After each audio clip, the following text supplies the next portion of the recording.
नाकामयाबी ऐसे ही मुंह पर तमाचा जड़ती है जिसके निशान जिंदगी भर हमें सताते हैं, हमें अपनी हार का एहसास दिलाते हैं। वही हार हमारा वजूद है।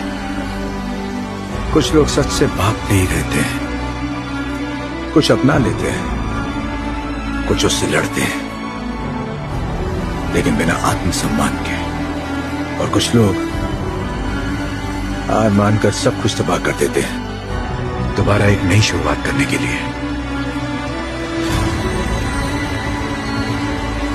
कसम खाकर कहते हैं अपनी जिंदगी के बचे हुए हर पल को निचोड़कर आखिरी बूंद तक जिएंगे।